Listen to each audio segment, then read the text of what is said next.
Good evening, ladies and gentlemen, and those of all non-binary genders. This is the Link to the Past Randomizer Fall Tournament Qualifier. I am Bungie to the Tree, and tonight I am joined by Phantom Fox. How are you doing this evening?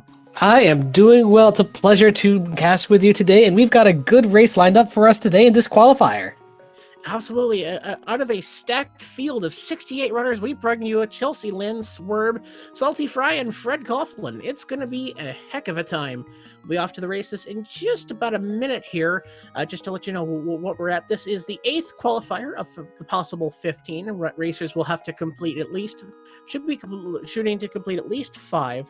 The best and worst scores are thrown out. The 3 remaining scores is what gets you into the qualifier. Top 128 runners will be moving on. After that, those runners will be separated into pools in a mini GSL-style double elimination tournament to be moved into the knockout bracket stage as well.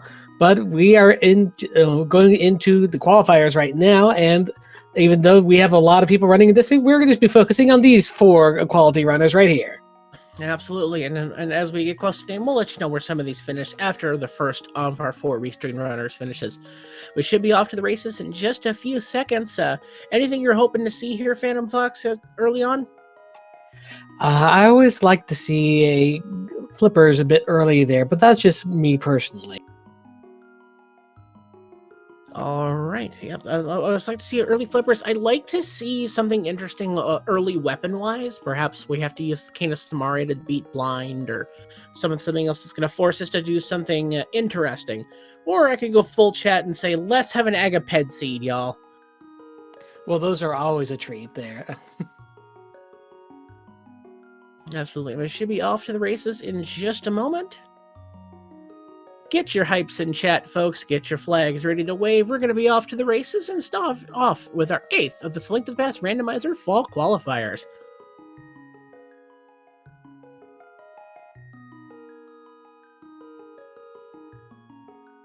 For those of you not just joining in there, that we are on version 31, and this settings are going to be pretty much standard settings for a randomizer there. 7 crystals to unlock Ganon's tower there, 7 crystals to make Ganon vulnerable, and here we go in open world. All right, we have some Link House. Wow, that is a very early Moon Pearl in Link's house. That's going to give Dark World access a lot sooner than you might normally think there. That's one of the 4 major items. Or it could be a major debate, and we're still doing Aghanim. There's still a lot to be seen here. Go ahead, and we have Chelsea heading towards the escape sequence. Fred Coughlin seems to be setting up a Houlihan. We've got Felty Fry off to the castle, as well as we get a nice full magic drop and bombs from the tree pole. That's a really nice early setup. And it appears that Swerve is heading up towards the forest, which is a setup I have not seen in quite a while. Yeah, finding those early items in the in the forest there can prove useful, especially when you combine it into an early Kakariko clear, just to clear out all those items. But all he finds in the thieves' hideout there is 20 rupees there, and all that Link's uncle has is 10 arrows. And then the chest has some more money, so we're already looking towards Zora money. An interesting thing to put in with that early Moon Pearl, as we could definitely be seeing here some early Houlihan or some early fake flippers up towards Zora type shenanigans here. Possibly there. The King Zora is always one of those weird things that you don't want to have to go all the way out for unless you can combine it with something else. Absolutely, and interesting enough, we still have yet to see a map check, but we're still pretty early on for the seed. Salty Fry is heading over towards the escape sequence. Meanwhile, Fred Coughlin is checking out what is on a race game. Nothing too much of note. I mean, well, we have Swerve going into Blind's hideout there. Can be checking that cache of 4 chests. Oh, but there's a 5th one in the back. Can't forget that. Oh, definitely not. Patience with us as we're getting our sync on to make sure that our races are just about as close together as we possibly can get them. And there we see a very early bow in the escape sequence. Oh, that's opens up a lot of things. And it looks like we've also found the flute in the back of Blind's hut. We're so far we're set off to some early potential rough items just given up to these runners right away.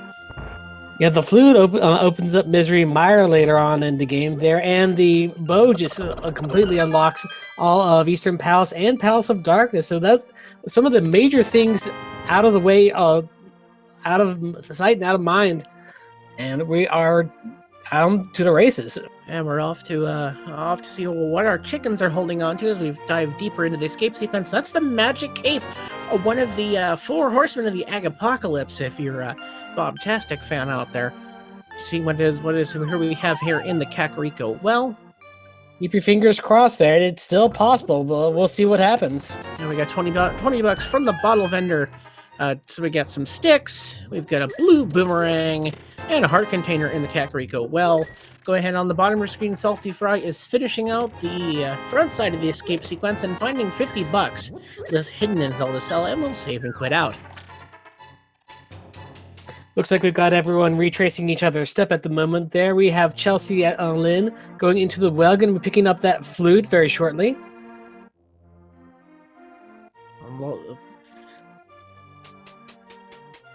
Given what we have, I can imagine, depending on if Eastern is a pendant, here we finally get our crystal count. I saw a crystal on Eastern and Desert and missed what was on the Tower of Hera. I missed it as well, unfortunately there, but we'll see there. But we've got Swerve unlocking the flute duck right now. So one thing is that this does give us early access to Death Mountain on the light side as well. The requirement for having the gloves is not needed at the present moment. All right, and then we have a bomb pickup there for Swerve out of the shop there. Go ahead and keep retracing through here. We have our very first unleashing of the swag duck on the side of Fred Coughlin.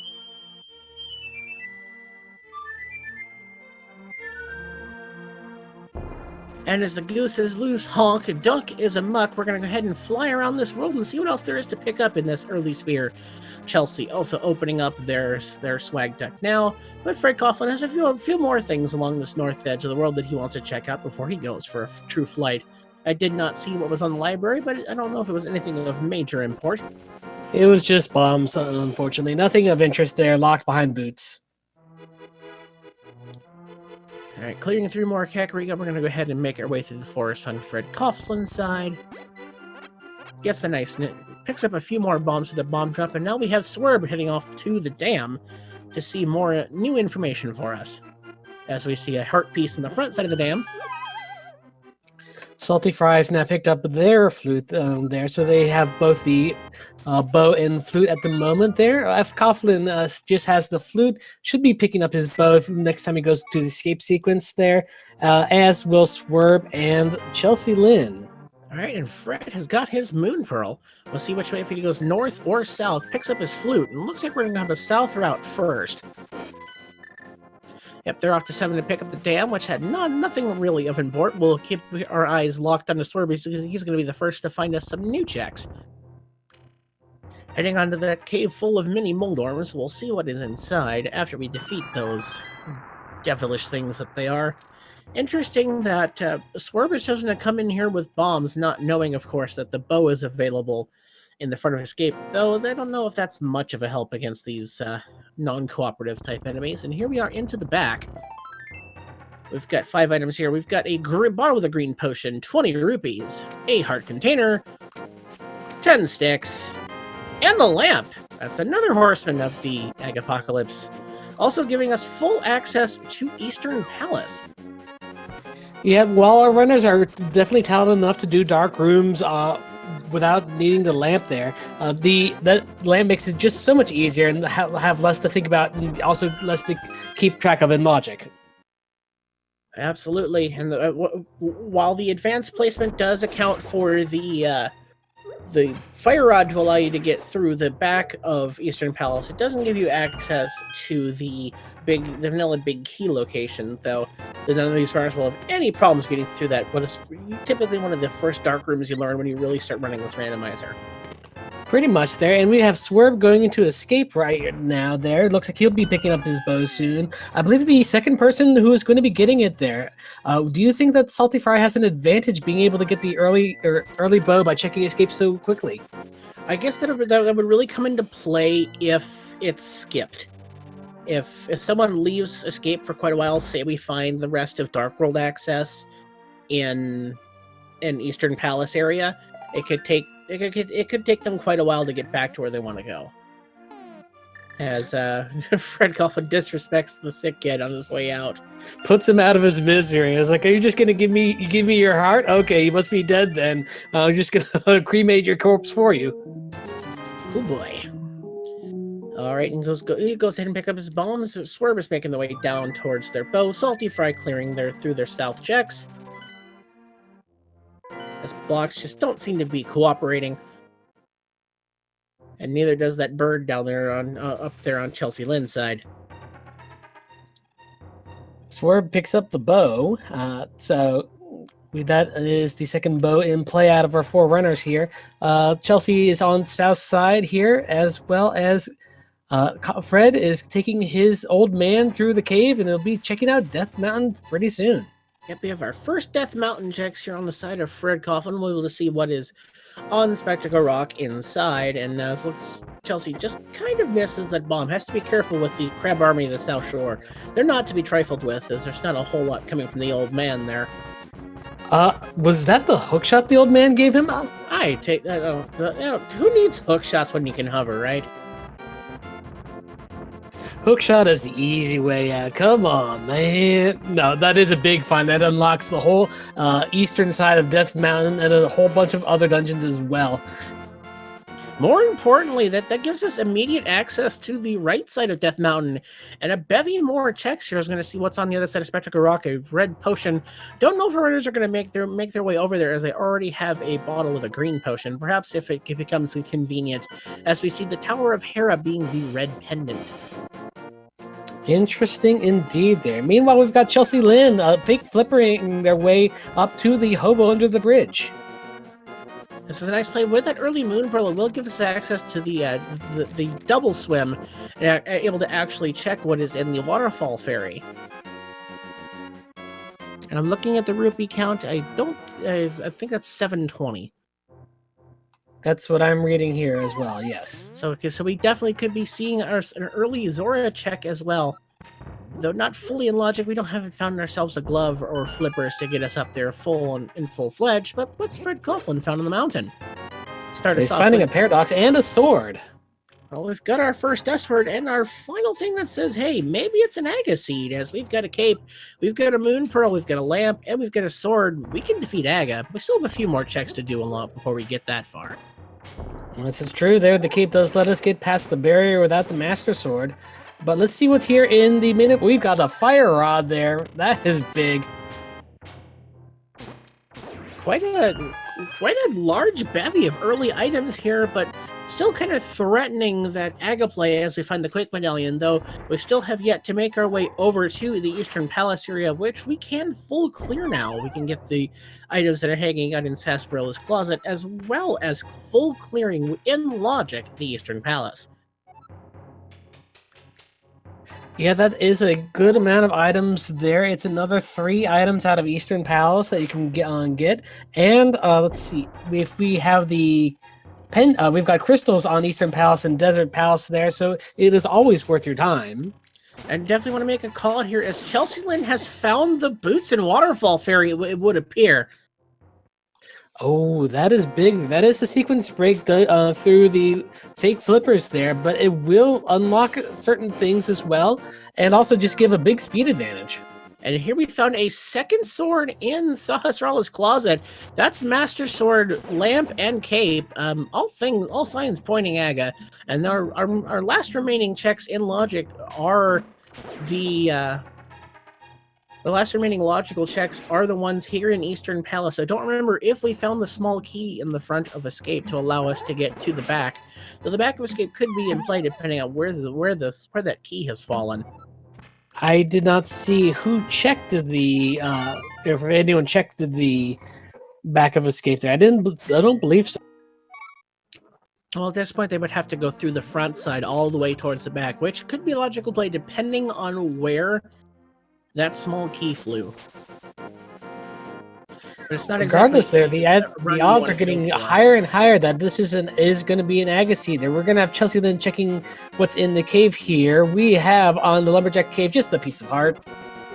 Alright, so we could be looking at seeing our the Aghanim play being our access to the Dark World, but Chelsea Lynn's going to go ahead and looks like they're going to flute their way over. Oh, they're going back to the village first. Meanwhile, we have Swerb going through Eastern Palace there. He's going to check out to see what's in that full clearable crystal dungeon. As well as we get Fred Coughlin going ahead making their way towards their bow. As to see that the stun price is just as vanilla single rupee. And here we have to pick up their 20 rupees in that second chest there of Eastern Palace. That's one item down out of the three possibly progression items that could be in here. Alright, and let us see what is on our side, what Swerve will have for us today. To see what will get us deeper into the seed, or if we're going to go ahead and take that Aga play, though. I'd imagine Swerve will probably find their way onto Death Mountain before they even think about it, with just the amount of items that are available there. Plus, the little, the hookshot's hanging out there as well. Yeah, the hookshot is a really big, progression thing that you want to find here and there. Sadly, if I'm not mistaken, all the hints got taken out with version 31. They are still there. They are toggleable, and they have been toggled off for this tournament. So they are still there, and some changes were made to them, but they are toggled off via this tournament rules. Yes, that is correct there. I was always a fan of them there, but this is fun as well, so that's good. It's definitely a hotly contested subject among the community, as Chelsea Lynn is making their way towards their escape sequence, and they're finally going to have their bow. Right, Fred Coughlin is taking the Flake Flipper routes as well there, and if he goes all the way up to Waterfall Cave, is going to get their boots as well. I'd imagine they're probably going to be looking for that as well. I don't see a time where they don't make that play. As Swerve's having a little bit of trouble getting that set up, and that's a 5 rupee drop. Chelsea Lynn has gotten their bow out of the escape sequence and is making their way back down. I'd like just to point this, it looks like just about all signs are pointing to Aga, but we're going to go ahead and finish out this crystal dungeon that we have to clear anyway. But chat bringing up a good point. No one has visited Agina yet. That's that one-off check, which ended up hurting a few runners in one of the early qualifiers in this tournament, as he was holding on to something very important.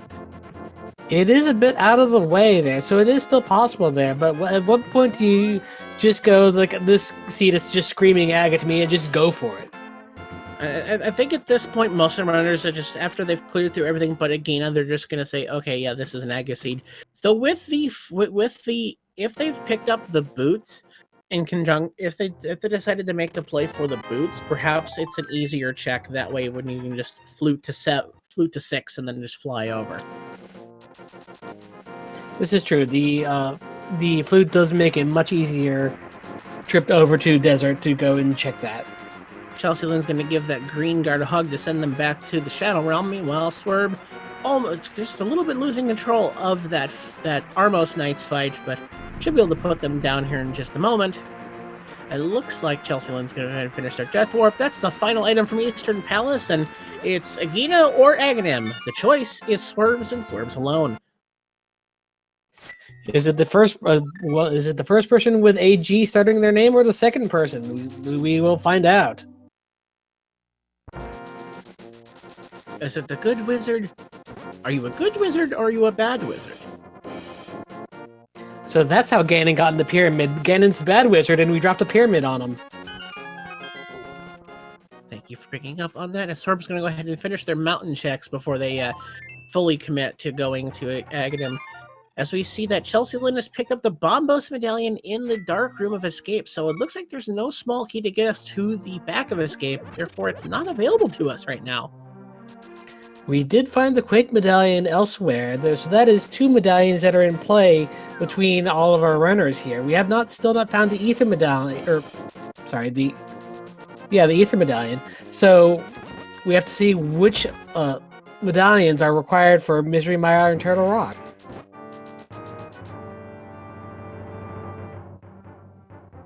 So at this point, it was chat bringing up good points. At this point, Gina would have to have the book to give access to Desert Palace in order to stop this from being an Aghanim play.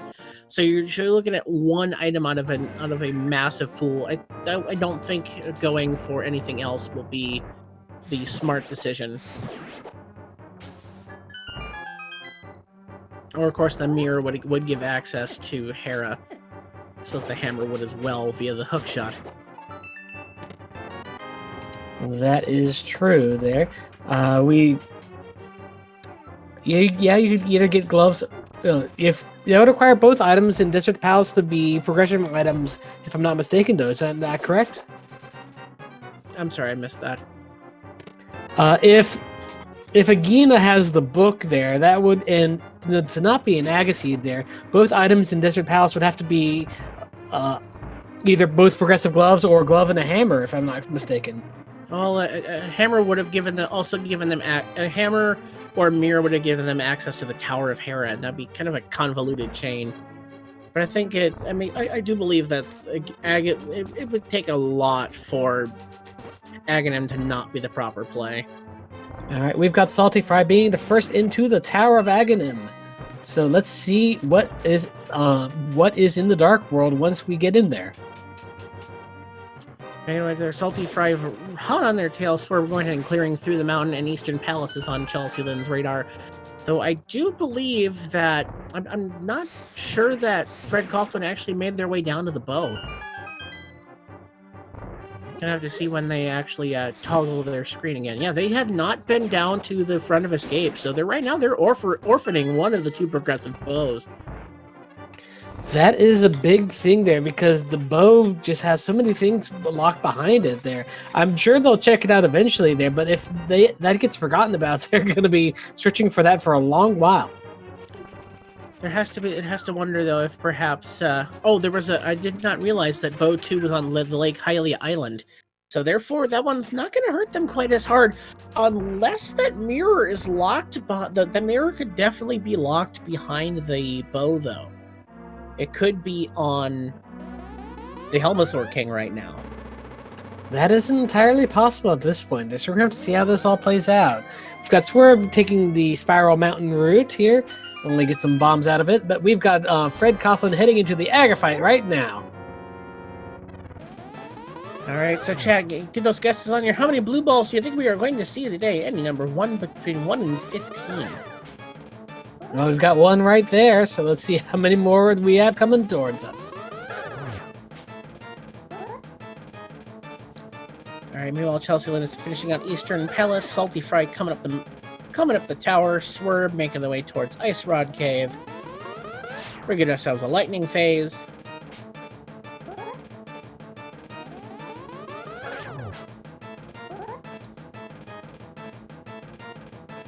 Salty Fry is right on his heels, coming up towards the end of the tower. That's 3 blue balls for Fred Coughlin. 4.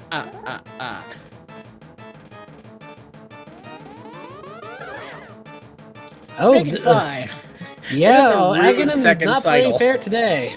That is a very rude second cycle. This is a guaranteed reflectable. We'll see how many more he's got in his pocket. There is Salty Fry's. Oh, there's okay, high rolling this one. There, we got 6 at the moment. How much more can we do? That's 7. 7. What a crazy. I could feel Fred Coughlin's frustrations as they express them on the wall there. And here's another guaranteed reflectable. Come on, give us another one and put us out of our misery, you green-caped guy. That's 9. Anyone guess 9 so far? And that's it. We get us a 9 blue ball fight if you don't miss any of the reflectables. Chelsea Lynn having finished Eastern Palace, Swerve leaving from the hobo, and Fred Coughlin at just about exactly 22 minutes as our first Eastern runner to reach the Dark World. Get ourselves a blue pendant in the tower of in Turtle Rock, a green pendant in Skull Woods, and I missed the 5 6s. I was focusing on independence myself there, but that means that let's Oh, that's see, so if fast. Skullwoods is a pendant and Turtle Rock is a pendant there. Let's see, does that cut out? No, it does not. Excuse me, does not cut out the fire rod entirely there. So At this point, Ice Palace, it doesn't matter. We have the fire rod available to us anyway, but the Bombos Medallion still helps. Phil's asking in chat, the boots were hanging out via the waterfall ferry, which I think Swerve was just about to show us there. oh no, the Dead Rocks have locked the old man out of his house. So finally gets by. Dead Rock's gonna Dead Rock. Chelsea Lynn's got their hook shot and can't even get in the door to reset them, and Dead Rock's definitely not your friends. Dead Rocks will make you dead. Oh, I looks can like we feel the frustration as they just were not cooperating for them. Salty Fry taking up the frustration on that 9 blue ball Agaphite and has made their way into the Dark World. Fred Coughlin has already gotten into Palace of Darkness right now. There, we're gonna with the bow, and we can explore a good portion of it there. Maybe not all of it until we find the hammer, but we can still do most of it. As a reminder, Fred Coughlin does not own a bow currently. Bow 1 is in the front of Escape. Bow 2 is on the Hylia Island, and we do not have the mirror. Good news for Fred Coughlin, as the small key turned up, so this pod dungeon is not bow locked. Salty Fry making their way over to the Palace of Darkness now. Currently, really the only play that our runners have once they reach the Dark World is they don't have a way to get over to the other side via the hammer or a glove plus that hookshot that they're holding to get across. So just find another small key on the arena chest. So we're making their way up to go ahead and do the boots checks here, which we have not seen yet, as these boots were obtained out of logic. Bonk Rock says just to be so hard as Kiki the Monkey lets us in to the Palace of Darkness on Salty Fry's side. Vanilla Big Key location is just key for key. We gotta go deeper. Palace of Dark Deception. In other words, there are some that call this the so-called mullet dungeon, as it's business in the front and the good stuff's in the back. Pretty much, yes. But it looks like Fred Coughlin doesn't care about that bow requirement, as we're going to go ahead and unlock our cameras here and get ourselves towards the... just kind of clip those mimics out of our way. As far as he's concerned there, this is a sequence break there, but the bow is in logic at this point in there, so will be able to get by here just fine. Well, it won't be able to hit the statue to progress to the boss, but without a hammer anyway, we won't be able to reach it, period. I'm going to see what 2 checks the bow is locking here. As Swerve goes ahead and visits the sick kid and be disappointed as we get a little bit of a hover there on Chelsea Lynn's side, getting across that entrance. Unnecessary but stylish. Alright, and Fred's setting up the death warp after they finish the bow checks here, as he does not have the mirror to get himself out. As we find the big key and the flippers locked behind the bow. Interesting indeed there. So that puts the boots back in logic now that we have the flippers, and we should be able to get all the other things that are locked by, well, let's see, hookshot and flippers there. That puts Swamp Palace minus the once we get the mirror back in on the menu.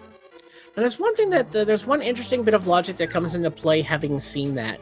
That means that the bow on Hylia Island is locked behind the first bow in the escape sequence. So if you're Fred Coughlin here, you have to be thinking, what check did I miss that was already in logic that has the bow? Because the bow that I saw is not accessible to me right now. In fact, it has to be locked behind the first bow. But that is correct. And I think this is a really good example of the new possibilities brought on by version 31. Something you didn't have to think about before. I'd like to point out that the mirror just turned up on Desert Ledge. Interesting. So that is locked behind the... We can't right access now, that yet, just yet. Nope. So that means that the mirror is locked. So that means the book is our logical access to both the mirror and Desert Palace. Yeah, that is correct there. We had also a visit to Agina from, shoot, I believe it was Swerve or Chelsea there, but it only had $20 in it there. So this is confirmed 100% Agaseed there. Every option that has been checked. So this does open up the potential for Fred Coughlin to obtain the bow that they saw if the book had turned up in here in the Dark Palace, but it hasn't. So it's left to them inaccessible right now, and it's a big thing that's holding them back logically. I have to hope that with all that there, that puts Salty Fry as our current leader at the present moment there, although there's still a lot of random to be had, so we'll see what happens. Absolutely, we'll make our way through this. Salty Fry able to dive a little bit deeper into this dungeon, but nothing too much else to be found here. The flippers being the main thing, which gives us access to the boots. Fred Coughlin's just going to go ahead and straight dive that piece of art here in the lumberjack ledge, perhaps thinking this is where he left his bow. Decides not even pick up the piece of heart there. Meanwhile, we have Chelsea and Swerve going through Aga 1 right now there. Swerve's going to be having his Aghanim 1 waiting game in just a mere moments. So looking through here, and what's left for us to logically check here, given the items that we have? As we haven't found a way over to the western. Actually, no. With the flippers, we can get over to the. No, we can't. I think Fred's just realizing that. We have to go through this way to get across. So that's one of the few options where flippers actually gives you access to the western dark world via swimming up and then coming back down and hookshotting across. Unfortunately, you're right. Yes. So unless the book now needs to come up somewhere that is... so the book is what's going to give Fred Coughlin access to a bow that isn't the escape sequence if they continue to orphan it further. So taking that long way around with the flippers and the hookshot there, that gives us access to Dark Kakariko as well as I believe the forest as well, or Skull Woods. Yes. As we see there, as the Cane of Burna is on top of the bumper ledge, so not really something we're going to be finding our way in, as we already have the cape to give us up to that item. It's kind of an interesting little bit of logic to put that behind that. Alright, Salty Fry makes the check in the back of the escape basement, hoping to get to the back, none to be found. Meanwhile, Fred Coughlin here on a single hearts going into Skull Woods. And trying to see what is potentially back here as he goes ahead and picks the one item and takes the health refill. Salty Fry fluting about, finding the way. They're going to go ahead and rescue the old man. As believe it or not, they had not made their way up here yet, despite having already done Aghanim. It's just deciding, seeing enough of the pieces as they had, that that's definitely got to be an Agaseed. As we get to more confirmation of where our crystals and pendants are on Swerve's side, as they just crossed over. And Chelsea's going ahead and taking over Aghanim right now. Alright, and Fred Coughlin making use of the Quake Medallion to keep those accursed Gibdos in their places for just a moment, just enough to go ahead and get this statue onto this button. The hand should be coming down right there. And perfect, we'll have to get off to our next check. No items found yet, as we find the big key.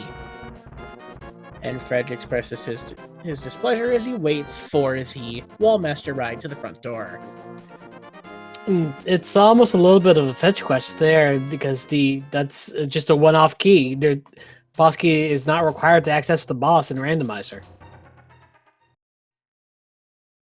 Yeah, Skullwoods is one of the more interesting dungeons, as it's 100% item locked to get to the actual boss. There's no big key door. Yeah, it and Swamp Palace are pretty unique in that regard. Honestly, a pretty nice display of knowledge by Fred here. Definitely showing good knowledge of the randomizer, being a developer of a few himself. As Chelsea has go ahead and picked off Aghanim there, Swerb is making their way through the Palace of Darkness. And we're going to see what is here in the pinball room, which is not guaranteed to be a small key. And this is, in fact, our first glove. Now that is interesting there. So without the hammer there, what does that give us access to that we haven't found yet? That puts the Zora check in logic, but Zora wasn't anything of note. Beyond that, it's not giving us a whole lot. And the back of Escape, which is 3 more checks that we can do. And maybe, hopefully, we'll point Fred Coughlin towards where they need to go, as well as the long walk up to Catfish, if you're feeling really frisky. Oof, that's a bit of a long trek there. That's not something that I would want to have to do unless absolutely necessary. So 1 glove here not giving us a lot, but hopefully if you're a Fred Coughlin fan, we'll point them towards the escape sequence to pick up that bow, which is one thing that they are missing. If those who are joining us a little bit late, we have seen both of our progressive bows, one of which is on the Lake Hylia Island, and one is in the first chest of the escape sequence.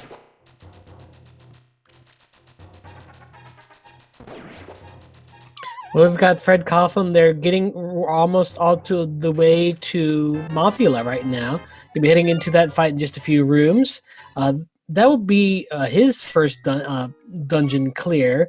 We have Salty taking down Eastern Palace along with Chelsea and Swerb. Although Fred Coughlin is a little bit ahead in terms of just item checks in general. But of course, they've of course sacked an entire dungeon plus more, just having avoided that bow location. Interesting to note, Fred has found himself out of magic here, and having already used his green potion to do the potion glitch, and that's a really unfortunate bounce off of that hard hat beetle onto the Wallmaster ride. And Fred Coughlin's like, you know what, I'm just done for now. He's just gonna nope on out of there and check something else there. Hopefully, this will send him back to check the escape sequence there. But what else could possibly be on his mind at this moment? So I would have to imagine that Fred should have sussed out locations where the items he missed could have been. There are a lot of things that he did not do, having already read the Aga play via other things. He's missing he is short the Master Sword, which is available from the back of Sahasrara's closet. Yeah, but that doesn't really lock anything at this present moment anyway there. We've got Chelsea Lynn picking up their flippers as well. Looks like Swerb has already got their flippers too. So we are at the present moment. We're really looking for that hammer to really unlock the world. Hammer or second glove is finding a small key in the big chest there, though I do think perhaps with Master Sword, Fred Coughlin would have fared a little bit better in that room leading up to Mothula. Quite possibly there. We've got Salty Fire checking out Dark Kakariko. I believe this is our first look into Dark Kakariko. Yep, the Village of Outcasts has a few items inside, as well as Thieves Town, which is fully completable for us, except for potentially the big chest, as we do not have access to the hammer as of yet, though it could very well be inside. We'll see what is hanging out in the chest game. My favorite tracks in the game. As we find our third sword of the match, as Tempered is on the field now. We're going to start cutting through enemies easy as pie now. Let's see. Now, one thing I'm curious to see is, are we going to be able to find... Well, we would have to find the big key in these first 4 chests, but... so there's no real reason to not really just continue past these 4 chests and do as much of the dungeon as possible. Absolutely. I think at this point you're going to go ahead and dig far as you can and just kind of hope a hammer shows up. And seeing a small key that early is not something you want to see if you're one of these runners. But that Fred Coughlin will have their Master Sword out of the chest game. Swerb and Chelsea Lynn making their way through the Palace of Darkness, finding not a whole lot aside from those flippers they found early. And we get our third check here on the Salty Fries side, and we're going to find ourselves the big key that we had to find. Looks like Salty Fry is setting up a Death Warp here. Interesting choice. Taking a bet that the back of the Thieves Town doesn't really have anything of interest. An interesting choice. Perhaps, I mean, it's just a standard crystal. It's an interesting is actually Chat bringing up a good point as we found the map, compass, and key in the front side. So everything is in the back. It's guaranteed to have there is an item of note in the big chest. So yeah, it was like with all the dungeon items found there, you would be orphaning something there, and that just makes you even more nervous that something could be something important. Alright, so having Salty Fry is going to dip out, go through the brewery. Notices anything of importance. Going to see what the prize will be for between 1 and 30 digs with our pal Alec Baldwin there. Let's start the digging. Meanwhile, Fred Coughlin has decided to continue on through Thieves Town there. So we're going to see whether or not if there's anything of interest in those those locations that we can get out of Thieves Town. I know Salty, and I don't believe that Salty has forgotten Skullwood's just elected to go other locations. And I imagine it looks a little bit more appealing with their temperate sword in hand, but it looks like they're also going to make their way towards the Hype Cave, as well as Skullwood's being one of our pendants. We don't want to know if we want to full clear this, as perhaps that's a blessing in disguise. Fred Coughlin having been bounced by that Wallmaster, but only time will tell. So you have to watch out for those killer crickets, as a hug from any of those crickets would send Coughlin back to the entrance of the dungeon.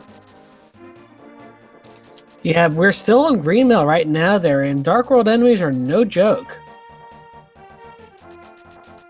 It's definitely interesting to see that our higher level runners here making a few gambles, as you would think from just reading the logic of the seed. Fred Coughlin having orphaned quite a large item in the bow until the book shows up. The second bow is largely inaccessible as we get ourselves a Hype Cave here. Start us up with a bottle of green goo. There's the book that we've been talking so much about, the Ether Medallion, the Heart Piece, and bombs. So with that, we have access to both bows now. For those wondering, the book is our sole access to Desert Palace, and the Desert Ledge is where our mirror is hanging out. It looks like Salty Fry is going to make a beeline for it now.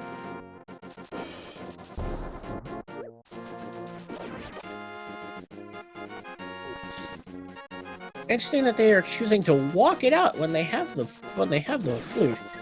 I was just thinking the same thing there. They could just fly over there. I was like, am I misremembering something there? But not only that, but perhaps it's trying to check again on the way.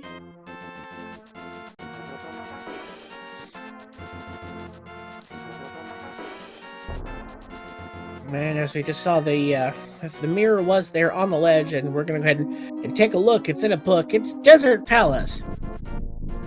As Fred Coughlin is going to go ahead and start their blind fight here, keeping well on script for the first phase. Chelsea Lynn making the way to the back of Skullwood. Swerve's going to get our first check of the bridge chest we did not see earlier. That's just a small key. So it looks like the moth is holding onto an item here, as that's the end of Blind the Thief. Just $20. There's still an item in that big chest. We don't know what it is. Small key in the first chest of Desert Palace. So we're going to head on to the right side. Could be correct progression. Could be garbage. We are going to have to wait and see.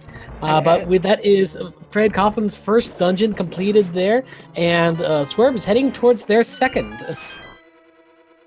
Definitely, we're going to go ahead and clear this out, but imagine to see if there's any progression here aside from that mirror that is hanging out on the ledge. So that's one guaranteed piece of progression in this dungeon. Let's see if anything else comes up. Because I do believe we saw one item in the front side, but nothing of import.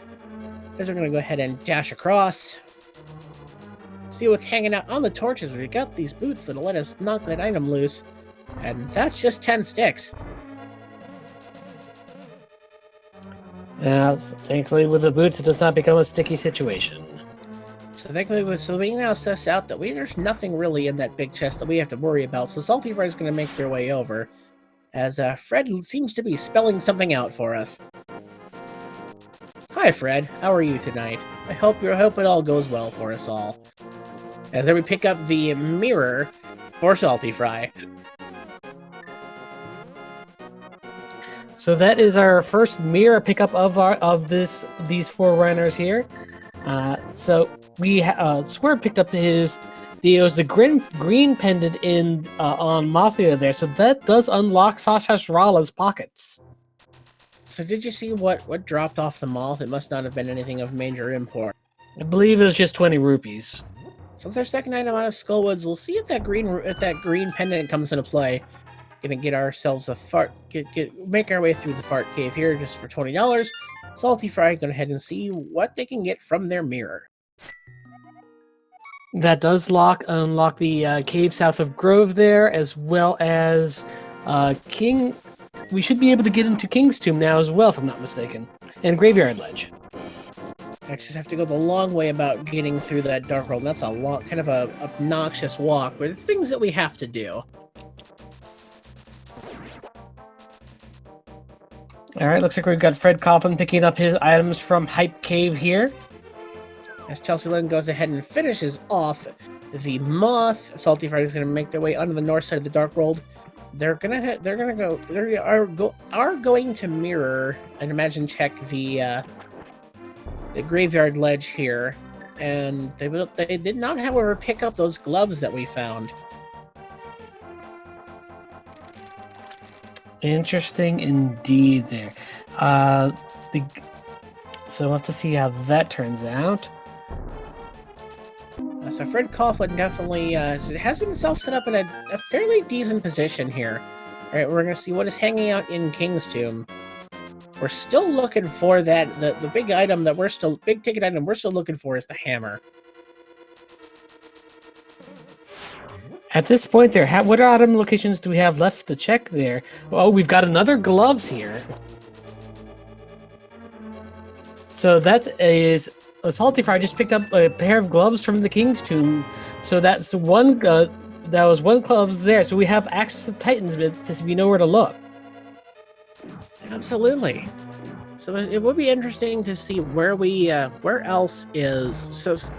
So that brings up a little bit more interesting bit of logic there, as the book locks the mirror, which is locking the mitt, and that's still all of this is pulling Fred a little bit further away from where that first bow was, though, with him having access to the mirror here. I think it kind of saves a potential really tough play for Fred. Hopefully, you'll be able to check the back of Escape there, and maybe that will prompt him to go and check the front of it for the bow.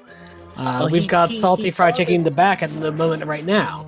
Yeah, Salty Fry actually, or Fred Coughlin saw the second progressive bow on the island, so he'll have his bow for the end of the game. But I do not foresee him seeing silvers as we find the magic powder in the back of Escape. Interesting fetch quest item there. It's also useful for getting fairies if you really need it. A little bit of health safety, and it does give us access to Magic Bat in a really, really annoying way. This, as someone in chat just pointed out, we could definitely see a hammer on the Magic Bat with the seed required. Well, I suppose now that we have the Titan's bits, we don't have to do the long walk around.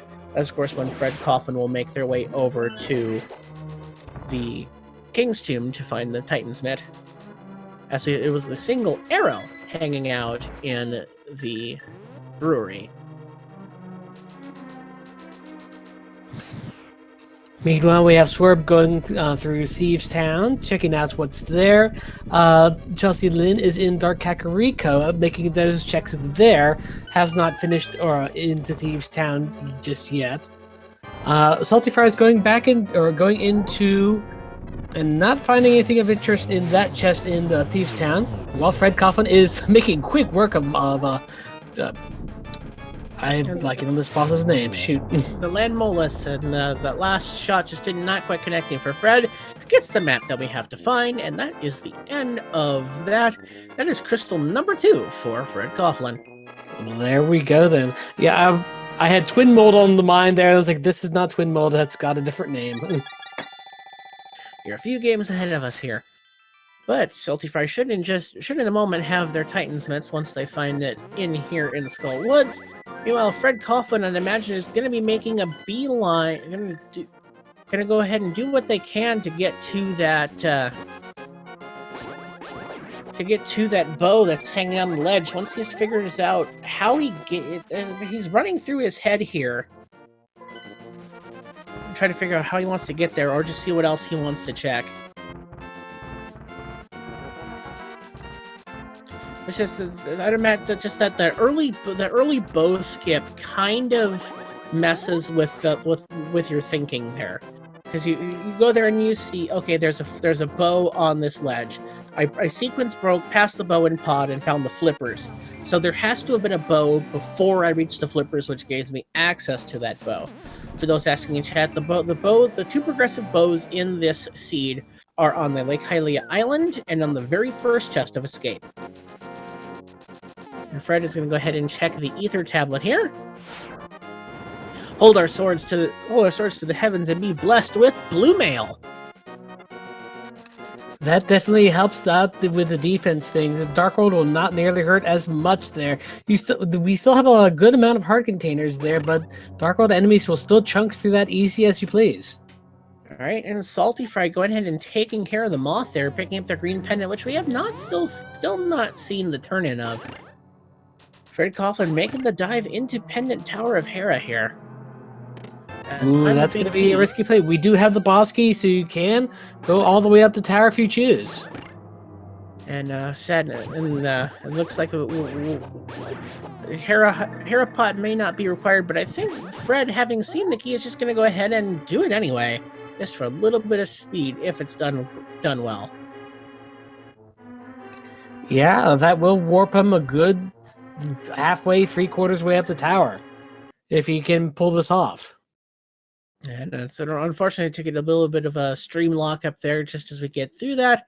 I'd imagine they're probably on their way up there. Go ahead and turn our focus around to Salty Fry, who's gone ahead and cleared through that.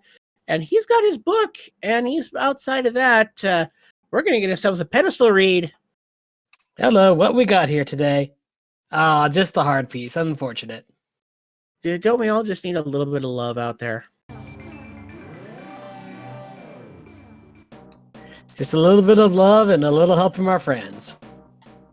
All right, Chelsea Lynn is making their way through to the back of Thieves Town. Swerve is doing the unfriendly amount of digs to find just $20. And meanwhile, Salty Fry is going to make their way down towards where they need to get to pick up those Titans mitts and kind of open up the seed for them.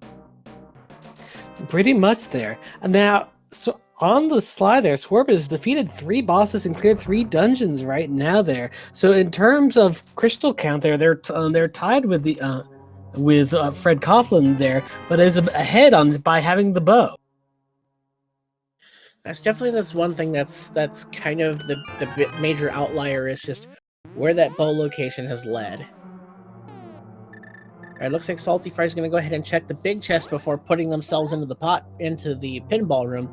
Meanwhile, Fred Coughlin seems to have come back to life, though a little bit behind the rest of our runners. It doesn't appear that the Hera pot was successful, so we're going to go ahead and see what else is hanging out in this second of Pendant Dungeons that we know will lead us to not a whole lot except for whatever items are inside. And the Tower of Hera just has 2 items inside of it there, so we'll have to see what we find. Alright, and meanwhile, Salty Fry is just about to pick up their Titan's mitts. We have some digging action on Chelsea Lynn's side, and Slurp is making their way to number 5.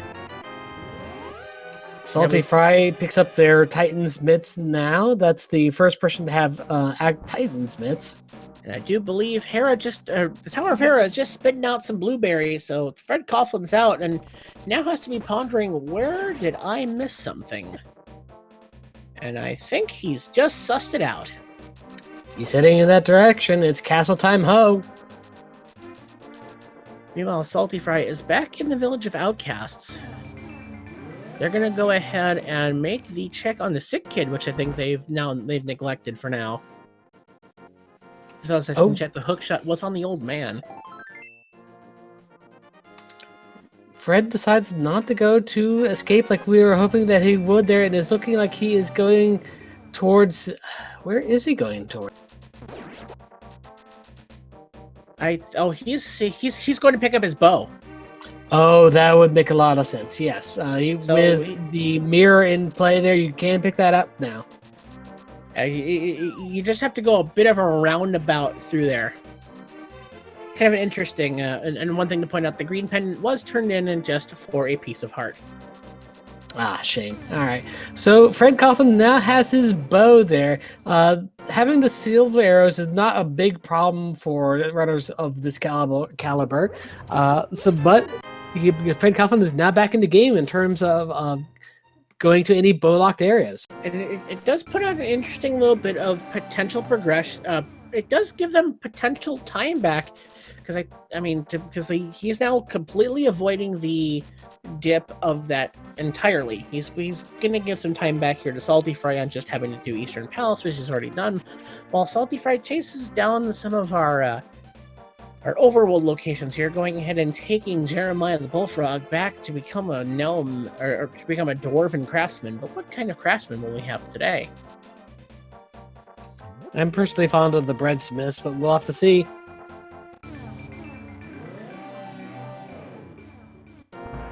Alright, we'll get the turn in there as we get another confirmation of the green pendant being a piece of heart. Fred Coughlin picking up the big key of Eastern Palace. And what kind of dwarven craftsman do we have here today? Just $20. We've got counterfeiters today. And also thing to pick up that Salty Fry picked up half magic. I believe it would have been in K45 or somewhere along those lines. And here we're going to see that potential rude check here, as we're going to see what is on the magic bat.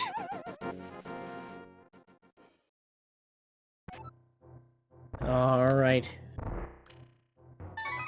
How dare you awaken me from my slumber? Today I shall curse thee with $20. You woke me up there. If I pay you to go away, will you leave me alone? Okay. Alright, so as we leave Alfred Pennyworth's ATM, we're going to see what the purple chest is howling on to right now. No purple chest deletion shenanigans this time, but we'll make our way across with the flute in hand.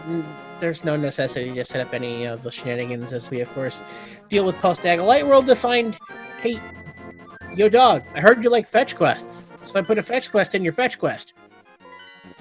Now you can fetch while you fetch. But we're actually first going to go in and check on the Mystery Mire area.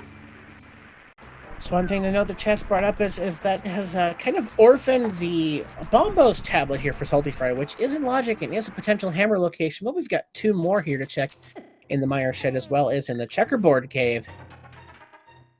With Mirror Ham, we're going to go ahead and just delete those blocks. We've got 5 rupees and a heart container. Fred Coughlin making their way through Eastern Palace. Chelsea Lynn now clearing through the desert. Go ahead and make an unnecessary check here. Swerve is in the desert as well. Now here we get that check of Checkerboard Cave. I did not see what Mire was.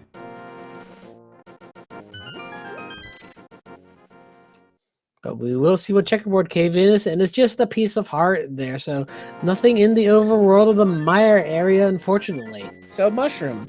It kind of has to be Mushroom. But Salty Fry is going to make their way up to the Tower of Hereford, it would appear. Interesting to choose not to just flute to 2.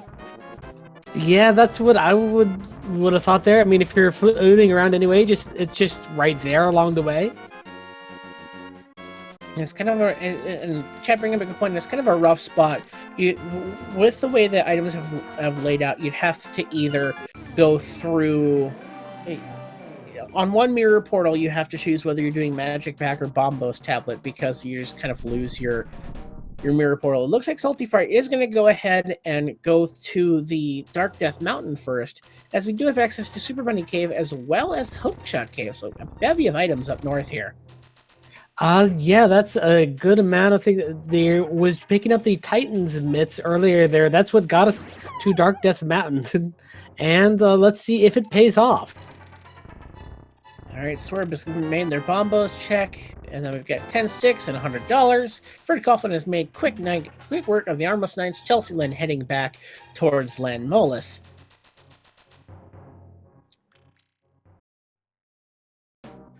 Meanwhile, we have Swerve having taken out 4 dungeons and is on their way to the clearing out a 5th, even if you end up not finding Moldor.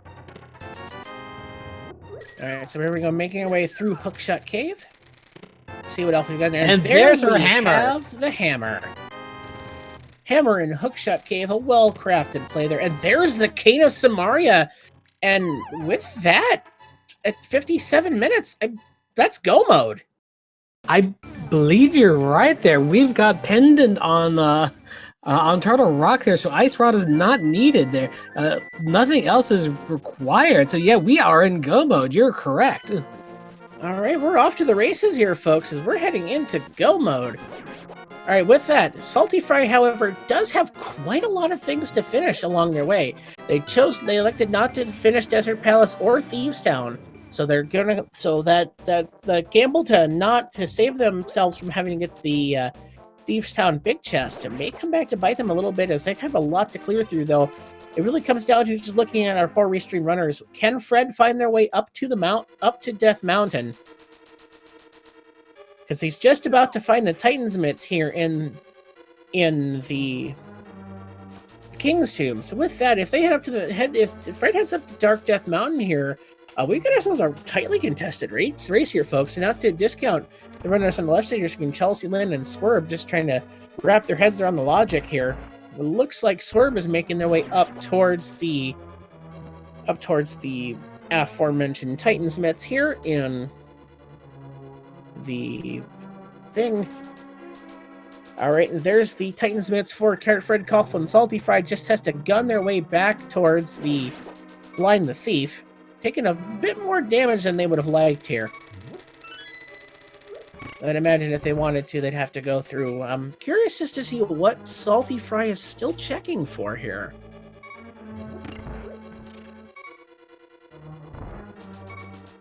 Is it possible that he doesn't realize that he's in go mode? I can't think of what he would possibly want. Oh, of course, we still have to blow the hole open. Oh, yeah. Can't blind without the light. But wow, I mean, you get to Salty Fry gets to go mode Desert Palace and Palace of the rest of Palace of Darkness that he hasn't done already. So all of Swamp Palace, I guess to skip a huge portion of that. Definitely. As we're looking at it, go mode Swamp, go mode Ice, go mode Mire, which, give it as it may, it depends on where that key falls through. Just really, I mean, we're setting ourselves up here for a 125, 130 potentially. That would be a short race if we ended up getting that. Looks like Swerve is checking out the back of Escape right now. Chelsea Lynn is checking out Tower of Hera. So one interesting thing of note is I don't know if any of our runners will see the silver arrows for the Ganon fight. Not that they're going to need it, but it could be a speed edge. As Fred Coughlin left the bow in the escape sequence, well, the other 3 runners have left in the Hylia Island, and I don't foresee any of them being in a position to pick up the Hylia Island mirror. I mean, you could possibly do it after Ice Palace, since that is a crystal there, but it's only a little bit out of your way. But it's fairly out of your way, because you'll have to do another mirror transition, because you can't just go from Ice Palace to that location. Yeah, I suppose it comes down to if you happen to see it on the way there. Alright, so Fred Coughlin is making the way up the mountain, and I imagine they're going to be making their way over towards Hookshot Cave, and that's where their go mode is hiding out here. Swerve, I'm looking at our screen, still has to make their way over. They're going to go ahead and follow the bait of the overworld checks as opposed to going up to the mountain, as Chelsea Lynn is back into the Dark World, and looks like they're going to be making their way towards their Titan's Mitts in the King's Tomb, which is the more divisive thing here. So it's kind of an it's an interesting play to see if anyone actually goes for silver. So I guess it's a matter of how many of these runners actually took the moment to view what was on the Hylia Island. Yeah, this is true there. I mean, you've got tempered. You don't really need silvers there, but it is nice to have, so you don't have to go through that whole song and dance. Absolutely. Meanwhile, Salty Fry is going to go ahead and make their way through this Go Mode Ice Palace. Blinking, you're going to miss the end of this dungeon. Fred Coughlin is making their way over to Hookshot Cave, and you're going to be very excited to see the two items he needs from Go Mode back-to-back chests.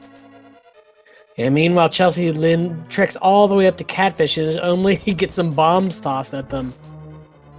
That's unfortunate. Meanwhile, Swerve has done the same, abandoning their portal as they've made their way visit to Magic Bat, only to be disappointed. And Fred taking an unfortunate fall there to that berry, getting in their way and stopping their progress from finishing out this cave. A couple small nuisances getting in Fred's way here as he's realized he's found his way into Go Mode with the Kinesamaria pickup. Salty Fry dropping in, going ahead and taking care of the double Stealthos Night Room. Swerve having turned in the purple chest, only to be disappointed. Meanwhile, Chelsea Lynn is about to pick up their bits once they make their way into the King's Tomb. Fred Coughlin views the pendant, takes a moment to view the pendant. That is the medallion that's required to open up Turtle Rock, which is not necessary, but we're going to go through here. While Fred Coughlin is on their way over to finish out the Palace of Darkness that they started earlier, all they have to do now is go straight for the boss door. Chelsea Lynn heading back into the light world, going to mirror across to get to their mitts, which is in the King's Tomb. Swerve is making their way up to the mountain with their mitts in hand, going to be finding their Go Mode once they get across to the Dark Death Mountain, and Salty Fry on our screen making their way through the ice, and is going to make their way towards the fight with Cold Stare. Yeah, it brings up the question there. I was like, it's Coughlin only has the end of Palace of well, they both have Palace of Darkness to do, but Coughlin has not finished Skull Woods and is not needed to do, whereas Salty Fry has to do the rest of Desert Palace there. So how much of a time advantage does that give him? I'd say I think this will come up fairly even coming in again in this tower. It's just a matter of GT routing potentially at this point. I mean, there is a lot to be seen. So still quite a bit of action. While we're going ahead and clearing through some Go Mode dungeons, as Chelsea's always there, if you haven't already given these guys a follow, please do so. They're putting on one heck of a show for you, and they do plenty on their own personal streams. And give these guys a follow and show them your love and support. There's a lot more Link to the Past Randomizer action coming up, and these are for your stars.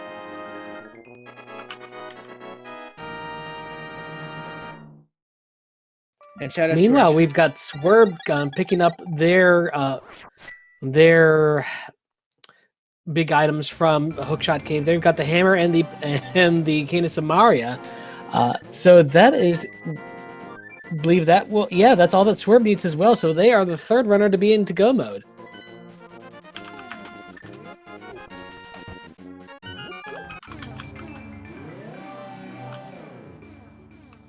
So depending on what happens in these dungeons there, we might have a three-way race if we're lucky. I mean that we're fairly close in there. Swerve has done quite a bit to keep themselves in pace. Though it has some of the longer dungeons ahead of him. All right, we have a Helmet Sword King fight on the side of Fred Coughlin. Salty Fry making the way into Pod, as we're going to get our first visit to Misery Mire on Swerve's side to see what kind of mire we have tonight. You have to see where is that big key there, and how early are we going to find it? And there was the half magic that we found in K45. Chelsea Lynn still continuing to do some of the overworld checks instead of making their way up to the mountain. Not exactly the wrong play, just incorrect in this seed, it would appear. But we're making our way to get our piece of heart from the Helmsor King as Sorb is clearing the way through Misery Mire. That is crystal number 5 for Fred Coughlin. Salty Fry making their way through towards that Helmsor King. The question is, where will Fred Coughlin find his way to next? It'll probably be it's somewhere between ice, swamp, and mire, depending on how they want to route things.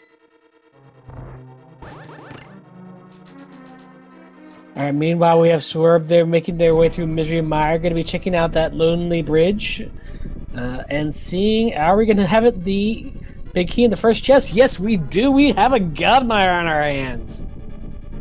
What a great place. So this will be that'll be a super fast Misery Mire for us. Oh no, we're giving ourselves a chance to be somewhere between 120 and 130 here for their first finishes on this restream. Quite a fast seed and overall fairly linear. The main hinge being where you could pick up a bow, as we demonstrated between the difference between 3 of our runners who picked up their bow from Escape and Fred Coughlin who used the book to get to the mirror, plus flippers and a sequence break to get to that bow. So that sequence break's coming up potentially to hurt Fred Coughlin, but he was able to find his way out of it thanks to rather favorable item locations. Indeed, looked at it a little bit there, but it still helped out a lot.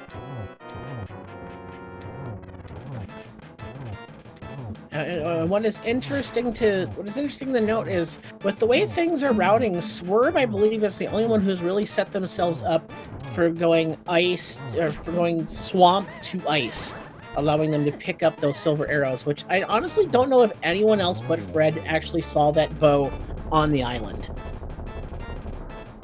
That's going to be one of the big question marks that we have left there. I mean, it won't affect things terribly much in the long run, but it will save some crucial seconds if it ends up coming down to that.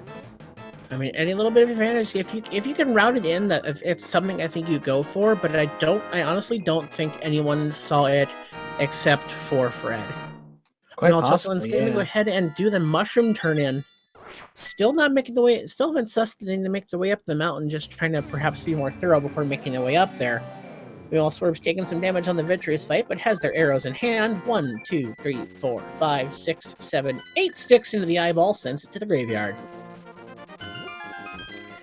All right, and that it would be but Swerve's 4th crystal as well, making a 3-way tie for crystals at the moment. While Fred continues his way through the lengthy Ice Palace, and Salty Fry is heading into Misery Mire as we speak. And with the Quick Medallion, no bird toss potential, just Salty Fry annoyed with that murdered Dactyl. Fred Coughlin will be dropping into the Cold Steer fight in just a moment. Swerve making their way out of Misery Mire, mirroring across, they're going to flute their way up to the next dungeon. Chelsea Lynn still checking overworld checks, not making their way up to the mountain to find their go mode. Salty Fry bonking across to make it across. You don't need the hook shot, you can just bonk. Fred Coughlin's going to go ahead and plop their way down towards these Cold Steer puffs.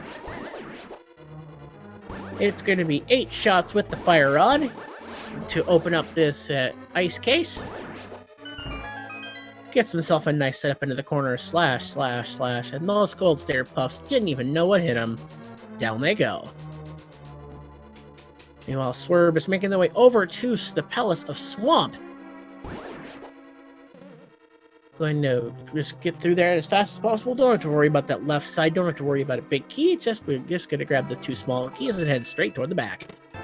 Yes, sir. There, just grab it. Go straight to the boss. No need to play guessing games with that left side at all.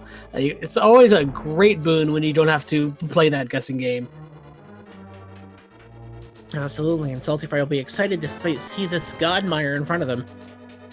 Swerve go ahead and start swinging their way through Swamp Palace. Chelsea Lynn finally making their way up to Dark Death Mountain, as there's not much else left for them on the map to find their 2 go mode items in Hookshot Cave.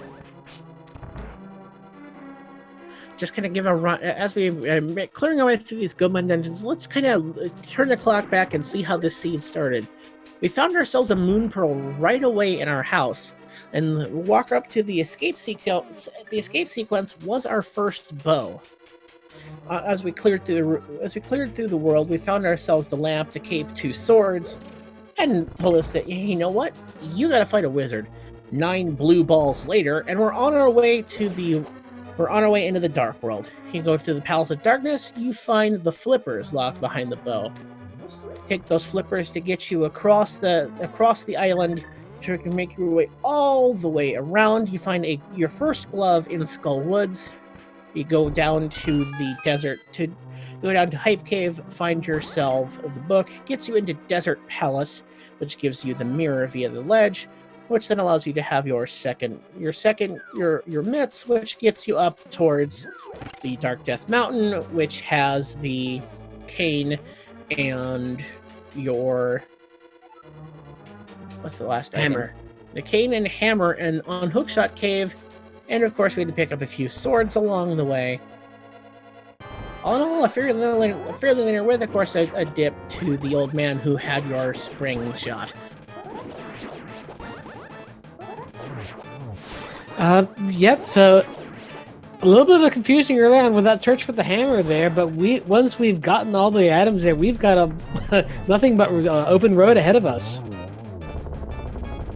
I definitely, and one thing I will definitely find interesting is this is one of the first times where progressive bows really kind of showed themselves as we found the first bow in the escape sequence, but Fred Coughlin neglected to check that bow location, but did see the bow hanging on a Hylia island.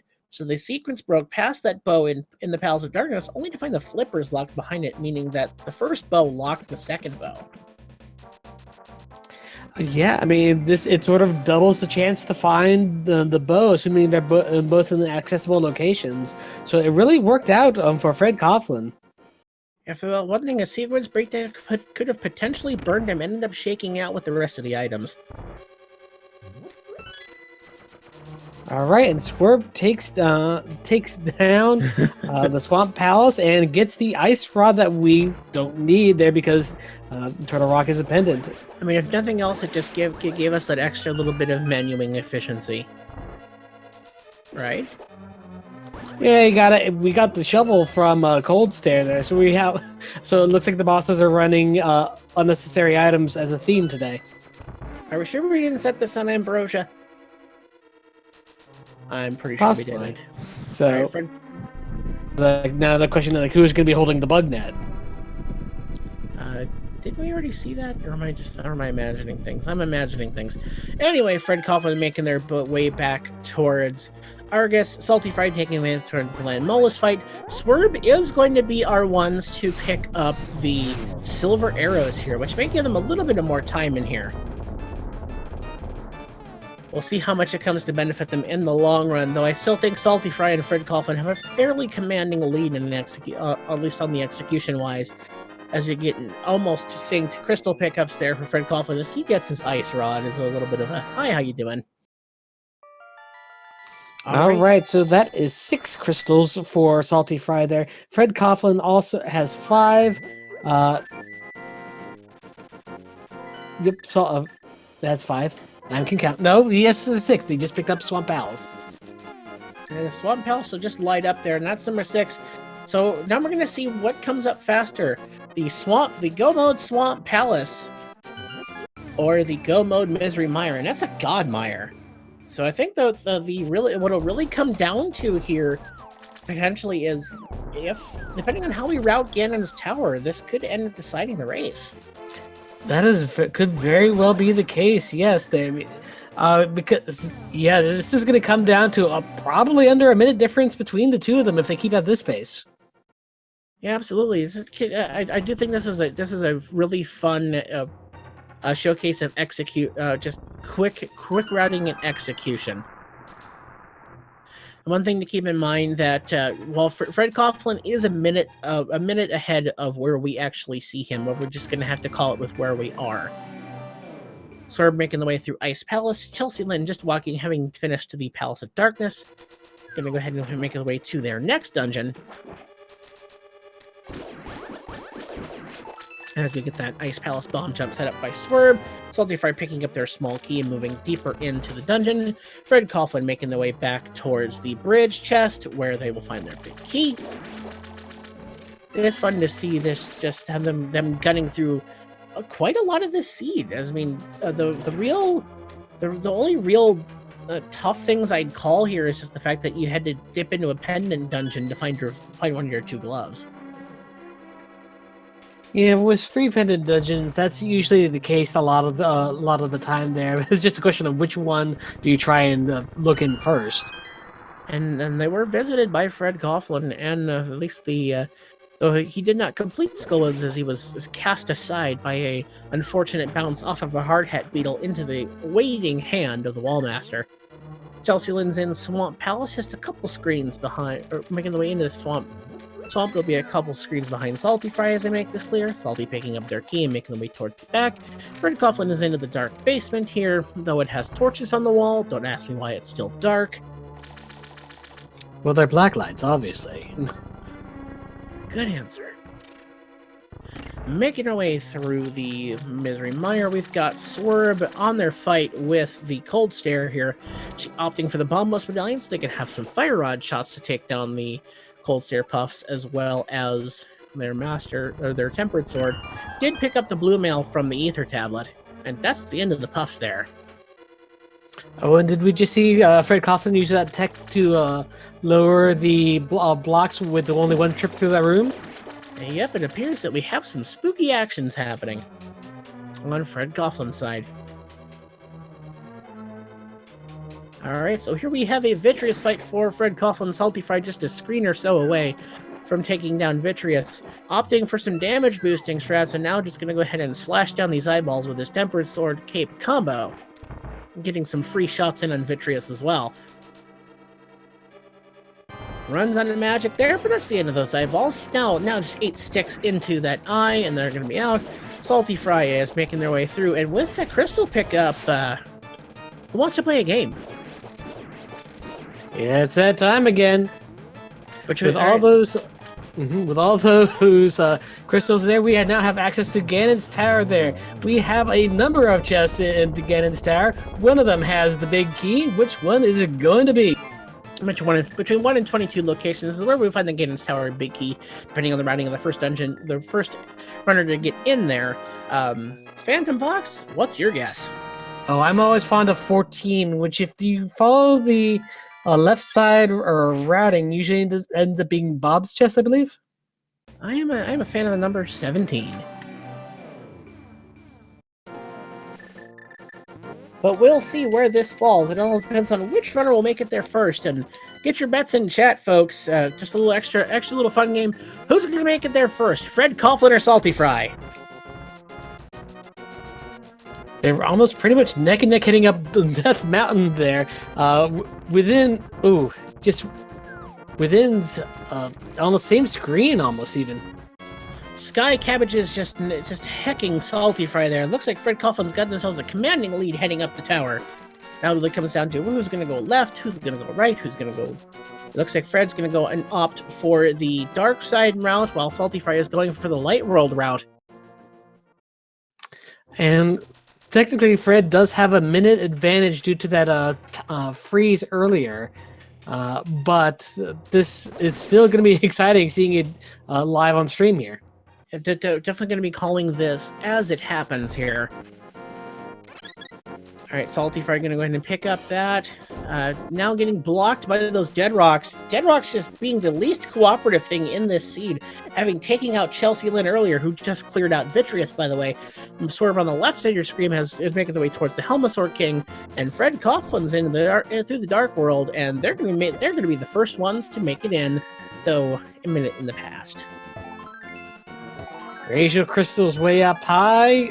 Go see Ganon, he's gonna die. Alright, so the real question is how the routing will shake out here. I will be calling out numbers for Fred Coughlin to see who gets to be our fancy winner. In the meantime, we're gonna... As Salty Fry is gunning the way across, Swerve is taking out the Helmasaur King, and Chelsea Lynn has decided to pick up the Silver Arrows.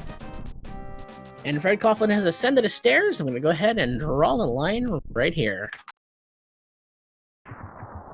Alright, looks like Fred's going for the 2 right side chests first there. For a while there was just these 2 chests and then the full left side clear, but going full right side has been, I've seen plenty of people do that as of late. Unfortunately, without any small keys, there's no way for him to progress any further than the chest there on any further than Power Room on that right side, and that's check number 3, a small key.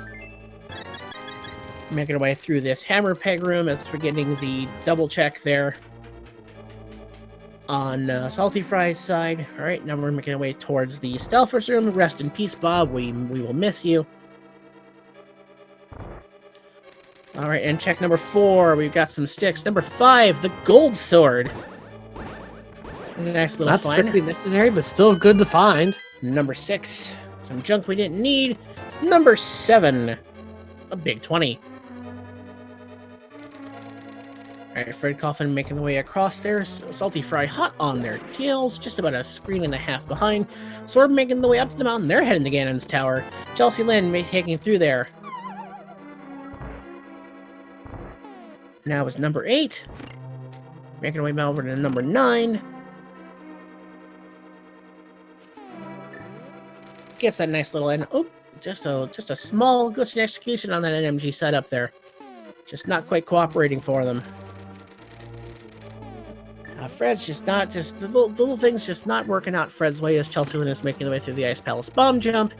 Finally gets that set up as Salty Fry is making the way over, having gained a little bit of ground on Fred there. As Swerve is making the way into the Dark World, making the way to Ganon's Tower. Swerve continuing to gun through Ice Palace. Check number 9. What have we got here today? That's another small key. You never have too many small keys.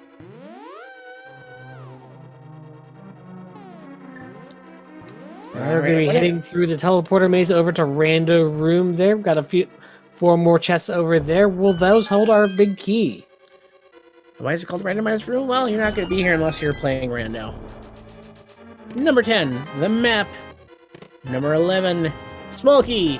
Number 12, big 20. 13, the Ganon's Tower, big key.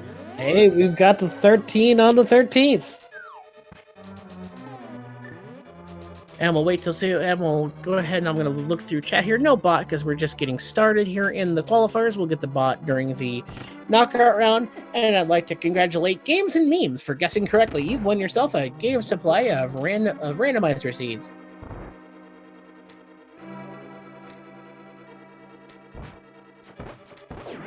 All right, now it's time to begin the Ganon's Tower ascent. Salty Fry has gained a little bit more time on Fred Coughlin as they're now just a screen between them, though. Fred Coughlin just kind of edging it out. Don't worry about being a sub now. There's still plenty of time to get yourself into that bot as we get towards the knockout stages. We will have the bot then. But of course, keep those bits and subs coming in because that's what keeps the door on. That keeps the lights on here at Speed Gaming. We greatly appreciate it all the way.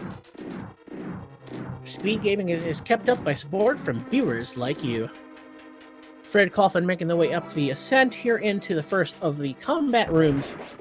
Chelsea Lynn, having cleared Ice Palace, now is going to be making their way over to Misery Mire. Swerve is making the way towards the Ganon's Tower big key in Rando Room. Fred Coughlin now making another way through this Zazak's room. Ooh, some nice execution on that one skelly room right there for Salty Fry. It's always nice to get those double shots when they're not always going to happen for you. All right, Fred Coughlin is making the way up to the second Land Molus fight of the seed.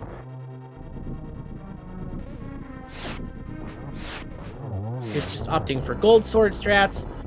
You managed to hit both of them there, I think, on that pass, but missing the second swipe. Yep, down goes Landmo 2. Salty Fry getting a setup there. Trying to go for Fire Rod and the swipes. 2 of them, Landmo, are dead. The last one will just take 1 more hit to the head. If that Fireball would stop knocking them out of the way. No one likes fireballs there. They're just annoying. And some clean execution on Fred Coughlin's side. Gets rid of all those Wizrobes in one go. Cerberus is about to find their Ganon's Tower big key. Salty Fry continuing their ascent. It looks like Fred Coughlin may have taken a little bit of a dive, but we'll go ahead and make their way through this room now. Clearing through so well. Salty Fry still staying just a room behind. Just a very close race on the right side of your screen. Swerve meanwhile is beginning their ascent, and Chelsea just found out that they've got a Godmire on their hands. One Ganonfall could spell the difference between coming in first and coming in third amongst these 4 runners here. There's one thing to keep an eye out. Salty Fry, I don't maybe has a potion, but more importantly is sitting on just 2.5 hearts going through there, though clean execution should get them through no problem. These last few rooms aren't the most threatening damage-wise. Fred Coughlin realizing that they just wants to perhaps just hoping for a little bit more health or some more resources there, as they do get the more arrows. I believe there are some bubbles coming up there that will help as for a refill. Absolutely, but that'll give us the refill. Though Fred Coughlin doesn't need. He's sitting fairly well health-wise. Does pick up the piece of heart. They're hoping for maybe a full heal. As now we're going to be entering the Landmo room, or the Moldor room, at about the same time here. That's one hit from one runner, and that's two. Wow, that's near synced kills on the Moldorm there because of the stream delay there. And Salty Fries across disregards the last chest. Fred Coughlin leaves a bomb behind on Moldorm's last possessions, giving Salty Fry a little bit of advantage going into this room here. They'll keep in mind there is about a minute delay on Fred Coughlin's screen that we're not able to adjust. But we're going to go ahead and call this as it goes through. And we'll make our way up to Aghanim. And we'll see if the second geometry test will be a little bit kinder than the first, and that's a really nice setup for a triple. Oh, that's a triple shot right there for Salty Fry. Here's another potential good setup. Unfortunately, it gets a blue. It does remind us that he can throw blue balls, because oh boy did he throw it the first time around. And that's the end of Aghanim for Salty Fry. Fred Coughlin now going to go ahead and get that set up there, and that's the end of the Wizard for Fred. All right, we're going to be near neck and neck going into the Ganon fight here, folks. Get your hypes. It's going to be a heck of a finish. We are heading into the big pig right now there, so let's see how well this fight goes there. They're both pretty similar on life there, pretty similar on equipment. Neither of them has the silver arrows right now, so this is going to be pretty even in terms of just length of execution. All right, and here we go there, folks. And now it's time to face off with the big pig. Salty Fry's getting our slashes off. Fred Coughlin's mashing his way through the text boxes. Are into phase 2 already for Salty Fry's side. With this gold sword, it's going to be a really fast fight for all of us here. Good use of mechanics. Getting away from those fireballs, Fred Coughlin taking a bit of a different route there. But she'll still be sitting okay. Spins their way in. Uses the iframes given by the hookshot. And we're into phase 3 for Salty Fry. And our runner's just about neck and neck on the sides of health. Ganon, please hold still and accept your fate. That's strike number 2 for both of our runners, and near in sync. All right, and here we go. Please just hold still, Ganon, and accept it all.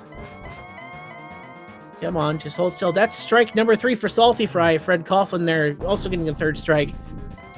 All right, keep moving.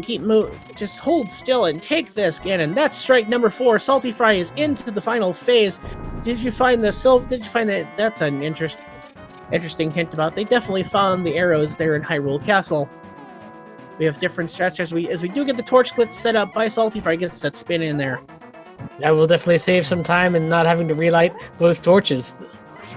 Absolutely. So we got the oh no, Fred takes a fall on Ganon. That's the thing you just do not want to see. Salty Fry going ahead and clearing through the rest of these Ganon with the gold sword spins. That's a really tough break for Fred Coughlin. It's just minor glitches in execution have kind of cost him little bits and pieces throughout this race, and that one probably being the largest. That's going to take off a large portion of time there. A phase 4 fall is just rough. You just don't want to see that there. I mean, it's not Salty Fry's not out of the woods just yet there, but he's getting pretty close. He is on blue mail, so a hug, but that is it. The explosions are getting on. Get your GGs in chat, folks. Just a 1x3 bridge is all that separates Salty Fry between now and the end of their seed. And with that cross to the finish line, I'm happy to announce that Salty Fry has finished this race in 12th place with an official SRL time of 1 hour, 30 minutes, and 45 seconds. As a reminder, there were 68 competitors in this race. And Salty Fry's great finish is enough to get them into 12th. I'll wait to call out more finishers until we get to see the end of Fred Coughlin and Swerve's fight here, as we're getting almost there. I mean, what a race we have here, folks, and we'll definitely pull folks in for interviews as we get through these 3 Ganon fights that we're looking at here. Fred Coughlin into the final phase, Swerve just getting started. And that's another spin there for Fred Coughlin, goes ahead and sets up for the next reset of the torch glitch. Gets a nice spin hit there. Swerve into phase 3 now. Just needs Ganon to hold still, and we know the teleports and other things have not been the most familiar. Fred Coughlin taking a drink of that blue goo to make sure that he can finish this fight without a problem. Gonna wait for Ganon to come back down, interrupt the teleport there, get that extra spin hit in. There's slash number 3 on Swerve's side to get us through the end, getting toward the ends of his Ganon fight. There's another spin hit for Fred Coughlin. Go ahead and relight the torch after he interrupts the teleports. Well executed there. Oh, just a small glitch there as he does not get the silverless hit. Swerve, however, does have the silver arrows, and that's 2 silver skewers into the pig right now. As a reminder, might be able to about a minute behind. Get out.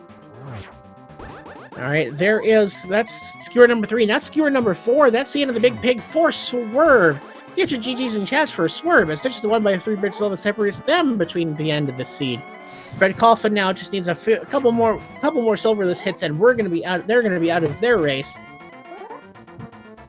And that is a finish of 19th place for Swerve with an SRL time of 1 hour 32 minutes and 33 seconds. Fred Coughlin has put an end to the big pig. Get your GGs in chat for Fred Coughlin here, as he's finally seen the end of this scene and a thankful reprieve as he no longer has to deal with this.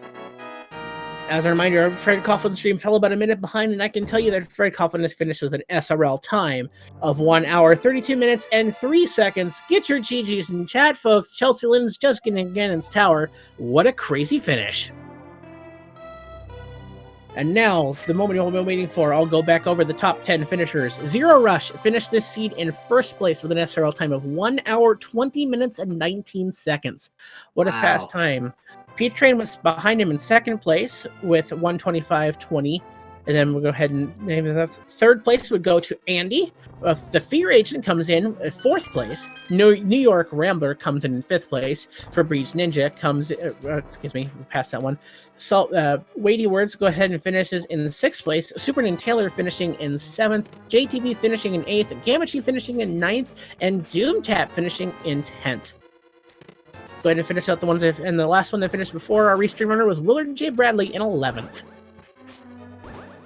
And we have been joined by Salty Fry in chat. GG to you. Thank you. So, tell us, what did you think about that seed? That was fun. I was kind of hoping that Fire Rod would be buried somewhere deep, since it wasn't actually required for anything. That would have made things a little more interesting, but yeah, it was a nice seed. Everything was kind of right there for the most part, so it all kind of fell together pretty good. I have to say, I mean, if you played the seed, out, run your local checks, it runs out fairly linear. I'd say the main thing is just like, what bad place do you want to check with the mirror to find things, or where's the go mode of the last limiting locations once you get your hands on the mitts? Yeah, I guess that was kind of it. It was just like getting the one power glove and then getting the other one. Like, I guess those were probably the only things that might have tripped some people up. I guess everything else seemed like it was pretty straightforward where it was. They were all kind of in nice locations. I mean, it was nice because, like, with my last two items being hammer and cane, I knew right off the bat, well, I'm never gonna have to go into Turtle Rock, so that's pretty sweet. Absolutely, it always feels good to not have to deal with Turtle Rock here. All and right, being able to go mode like 4 or 5 different dungeons there is a unique experience in and of itself. I think it was 6 for me, actually, although I'd been in 3 of them already, so yeah, because I think the only dungeon I'd actually completed at that point in time was Eastern, and I had a whole bunch that I had partly cleared. I never bothered doing the back of Thieves Town because I knew there was 4 items back there, and I didn't really want to leave something just sitting in the big chest without the hammer, so that's why it took so long to go back there. Actually, when I got the hammer, my first thought was, oh, this would be sweet if that cane was in that big chest of Thieves Town, because I figure a lot of people probably cleared that without the hammer, is my guess, but I don't know for sure. Actually, none. I certainly did. Yeah, nobody. Thank you, Swerve, for joining us. GG's to you. What did you think of that seed? I liked it a lot. It was fun. It was pretty straightforward for the most part. But things were just kind of laid out nicely for a quick seed. Absolutely, and then quite a jet seed we had there. I'd really be curious to see if we're going to get Fred Coughlin in here. You guys weren't aware of this, but he actually skipped the bow in Escape. Yeah, I saw someone in the chat mention that he skipped Escape, and I was dumbfounded. I don't. That's pretty crazy. Thankfully, he was able to pick up the bow on the Lake Hylia Island there.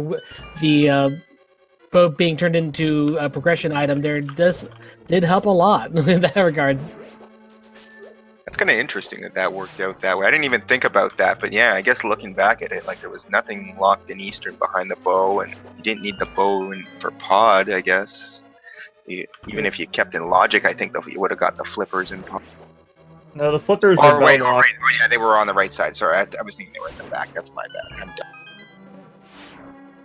So, yeah, saved by the potion glitch, I guess, there. Yeah. Which, I mean, there was, like, plenty of, like, bottles of potions in them, so... I know I had at least 2 or 3 by then already.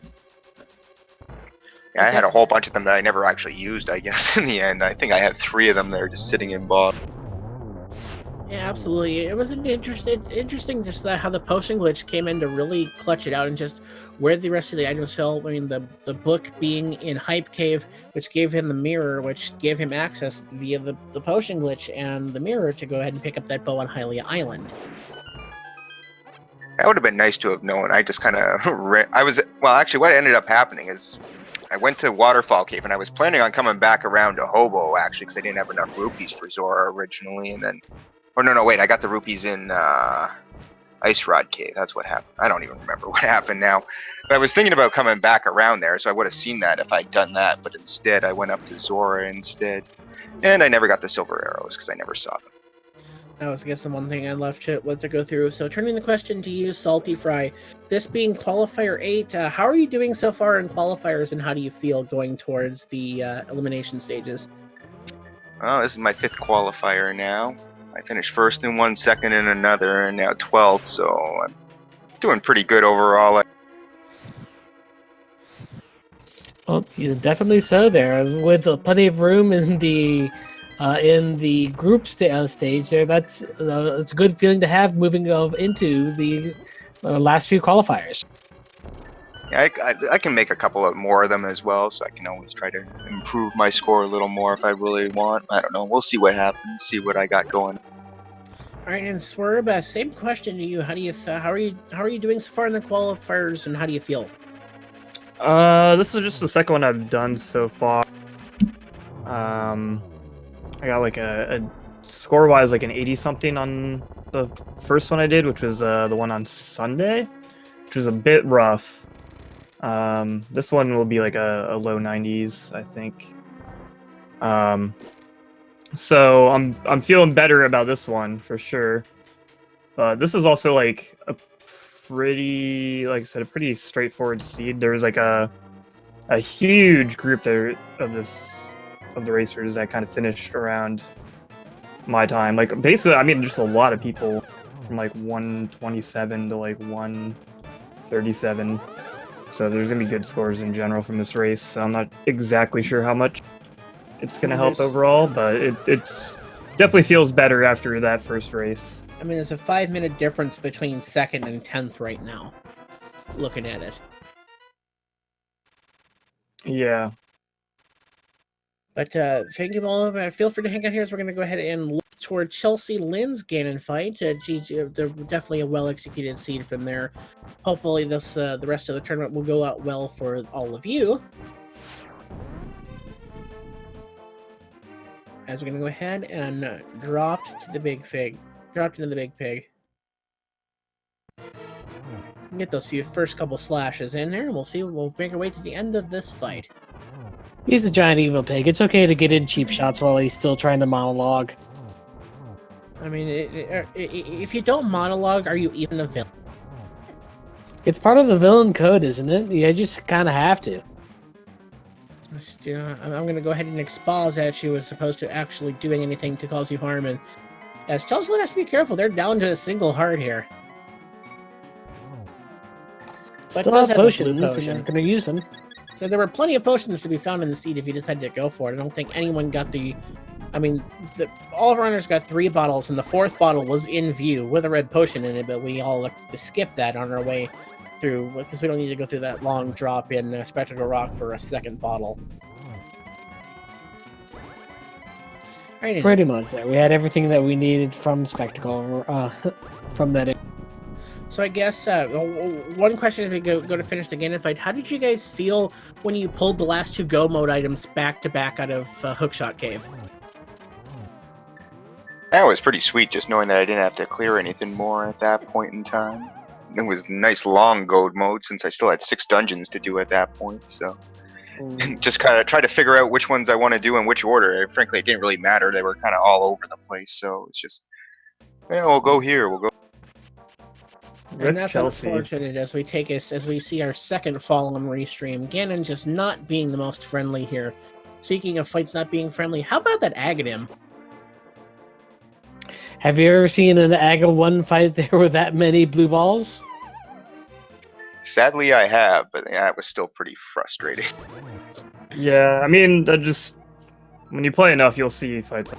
I mean, the one nice thing about Rando is that everyone else is getting the same RNGs. So it's not like an NMG race or anything where you feel like you're getting cheated there. So it's annoying just because it's a boring fight, but it's also like not a big deal since everyone else is going to be forced through it. Yeah, but that's one of the great things about the randomizer is the first fight RNG lock for things like that, so you don't have to worry about your competitor just getting better luck on a fight that can be just drawn up by RNG as opposed to just straight up mechanical prowess. Alright, Chelsea Lynn is back into phase 3 and just gonna try to take care of that. Thankfully has the silver arrows by their side. What about that? Strike number 4. The teleport's being a little more kind the second time around. Oh no, the silver's my true weakness. Alright, there's the silver shot.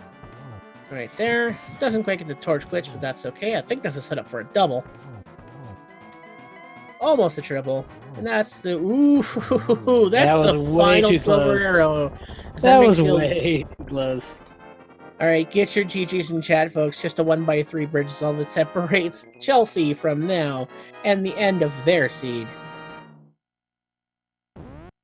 And I'm happy to announce that Chelsea Lynn has finished in 43rd place with a time of 1 hour, 43 minutes, and 41 seconds. Get your GGs, as that's our final racer to finish. Congratulations to all of the racers there for putting up such a good show. Absolutely. I mean, there were 68 racers in this race entirely. I mean, there's just a lot of fighting out there. And all in all, a fairly linear seed, tight execution will really set you up there. As we're going to go ahead and bring Chelsea Lynn into the interview booth. Chelsea, GG's to you. Hey, thanks. So, what did you think of that seed overall? I liked it until I started doing the wrong things. I really enjoyed it, and once I got the mitts, I was feeling really good, and I considered mirroring and going up the mountain, and I just, for whatever reason, stayed on my rampage of the Dark World. So, unfortunate, but it'd be like that. I'm more upset about other things after that, but oh well. Yeah, the Ganon Falls are never fun to see, but I mean, really coming through there, the seed ran fairly linear until you got the mitts. The mitts was the real crux: is do you do overworld or do you do the mountain? So the mountain had both of the things you needed right back to back. Yeah, yeah. It was just I was all like, there's a billion things that I can do in the Dark World. Just kind of like continue my tour to Hyrule. Because that was kind of the theme of the seed. It was just kind of, you go over here and then you kind of go this way, and yeah, it was just the wrong choice. I don't think anyone. I think you guys were all focusing on everyone else in GT, but I made a big Meyer whoopsie too. I'm sorry. Well, what did happen through there? If you don't mind. Everything was fine. I went over to Vidi, said hi to him, and pulled out my bow. And my bow was not a bow; it was a mirror. Oh, I did not see that. And you know what? I don't think anyone did. Knowing I'm like, all right, I got to pass. No one saw what happened. Yep. But it's just to say, even at the highest level, some things will just slip through. I mean, it's something that I think has happened to everyone at a high level at least once. If you play enough of these, you're gonna go, oh wait, that's not the thing I wanted. That's the mirror. Oh yeah, for sure. Like it totally just happens. But I'm definitely kicking myself for those things. I could have easily shaved off another, probably 8 minutes off of my time, which would have been nice. But oh well.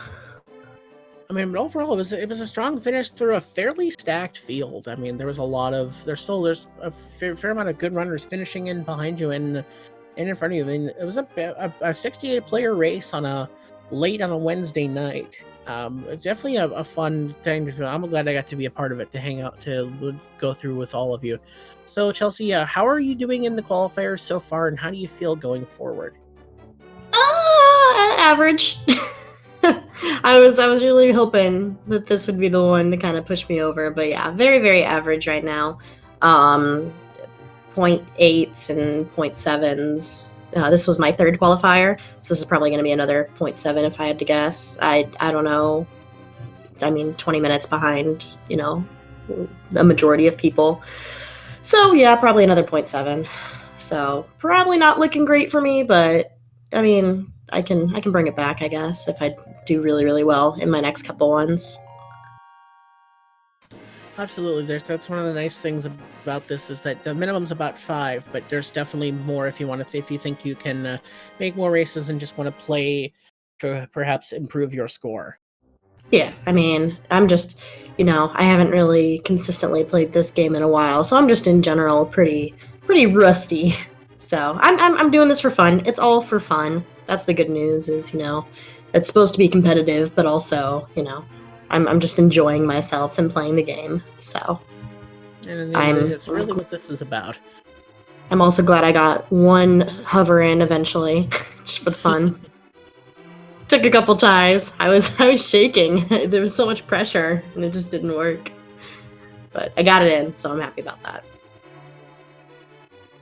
Oh, that's awesome. So we're getting towards the end of the credits here and near the end of our broadcast day.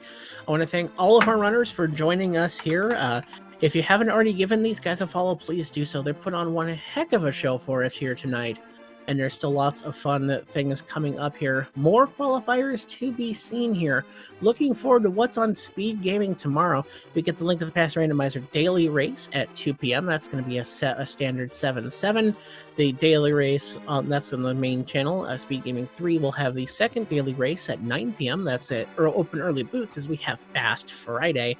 Looking through there, at 10:30 p.m. we have the Zelda 1 Randomizer 2019 tournament, the finals game 2 between let's see, the two of those. What's the names of those runners there?